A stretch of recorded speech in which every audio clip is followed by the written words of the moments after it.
Next up, we've got the bucket. Now, every dog has a different bucket, right? And it can be different in a number of different ways. So, first of all, we've got the size of the bucket. Now, raise your hand if your dog has a huge bucket that never gets filled. Brilliant. Raise your hand if your dog has a shot glass for a bucket. So, as you know, that can be a difference between dogs, and it's really important to bear that in mind and actually do something about it. It's one thing to be aware, but then I'd be thinking with a shot glass size bucket, I'd be thinking I'm going to keep my training sessions really short. I'm going to make sure that I'm utilising that idea of if they fail, then they're going to get a consolation prize, because otherwise I'm paying into the bucket as well. I also will think about situations that I'm putting that dog in, and are they classic? Are they stressful? Are they necessary? Are they going to aid to her day, or are they going to take away from her day? Am I setting them up correctly? Sometimes, and I obviously, we have a huge training centre. Sometimes I'll see a client and I'll say to them, actually, this dog really doesn't suit this environment. And actually, this dog would suit one-to-one coaching, or this dog would suit maybe coming down on their own. But really, the training class or the group environment isn't for them. So please, please, please, as much as I love you in my group, please take this as this is not the right scenario for your dog. And I think so many people put their dogs into like small class situations that just don't suit them. And we have a huge class situation. I was talking to Manza last night over dinner, and we had this great discussion about how basically when they're trying to maybe back some ponies, actually even just getting the saddle out will cause the pony that Manza's working with to actually just walk away and leave the situation, and actually realising that saddle is filling the bucket.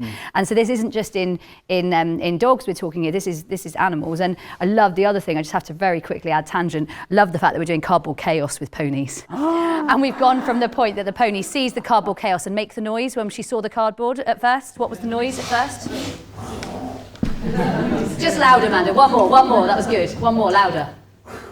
That was the first noise. And then, by the end of it, Amanda, what was she doing with the cardboard? She'll drag me into the pile of boxes. So the pony is now dragging to the pile of boxes to go and create chaos. Like, I love that this is the bucket is something we can use across everywhere. And so for me, what you're seeing in the horses, the fact they're leaving situations, are we aware of it? So the bucket is something, again, are you aware of it? What is filling your dog's bucket? And when we think about concepts, we can actually do something about this, because if we think about what the size of the bucket determines, when it overflows, they can no longer think, right? So actually, all the size of your dog's bucket is their ability to think in arousal, to think in stress, positive or negative, okay? Now, we've then got a second concept that relates to the bucket that can be different between dog and dog, from dog to dog, and that is the size of the hole in the bottom of the bucket. Now, whose dog has a big hole in the bottom of their bucket? Good. I like this. Whose dog has a tiny hole in the bottom of their bucket? I like this too. Matt wants to say something. Sorry, just in the interest of understanding things like novelty, I'm going to open these windows. So it might make a strange noise if you want to reward just the dogs. Novelty. So Matt, that's another thing that so Matt's creating novelty. We don't know what noise it's going to make because he's opening windows so you guys can stay awake. Because it's warm, not because of, you're enjoying everything here. But actually just being aware of novelty, because for our house, if even we have a couple of people that are in and out of the house, they'll really set up well. So they'll come in, as soon as they come in the house, our guys in our house, they don't knock because they work with us, so they're in and out quite a lot, the team at home. But they'll come in, and immediately on coming in, they'll talk. So the dogs immediately are familiar with what's going on. So it isn't a stress for them not knowing who's walked in the door downstairs, because the dogs are upstairs or off on the side. They're not immediately in the hallway. Those sorts of things, pairing novelty with reinforcement's a really good thing. So pairing that novelty with reinforcement at any point. If you get a chance to do that with your dogs, do it.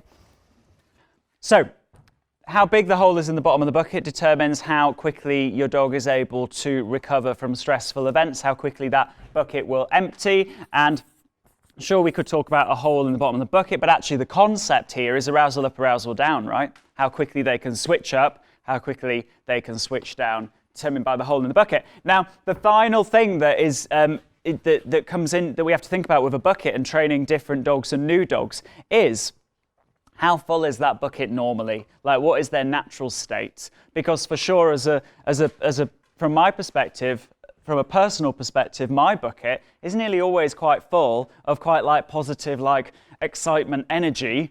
And I'm very, very aware of that. And for some dogs, that's the case as well, in that they might have quite a big bucket, but it's nearly always quite full because they find the world so exciting, or they find the world so stressful. So the fill of the bucket is the other thing to think about. And when we think about a concept for that, well, the concept is, of course, calmness. How full is that bucket?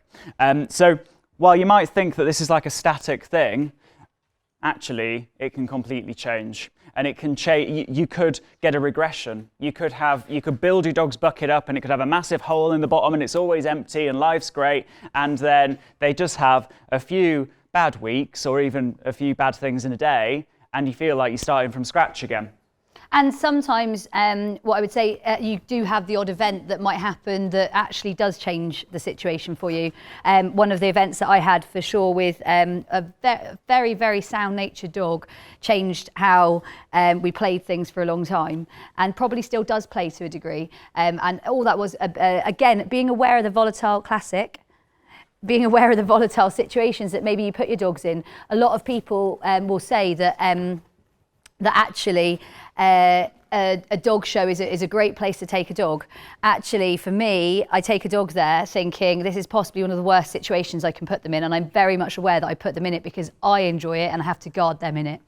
So I guard them in it a lot. The situation that I had that absolutely changed the bucket for one of my dogs was a dog attack at a show. She's standing very calmly, very chilled, very happy, and another dog's really not that happy about being in the environment, comes out and finds her quite quickly, and bang, your situation can change. And I went from a very, very confident, happy-go-lucky dog, and in that moment, one-time learning can happen. So just being aware that those things change. She is a dog I still compete with, she's fantastic, but being aware of the situations we put them in and actually how to look after them, because that does affect all of this.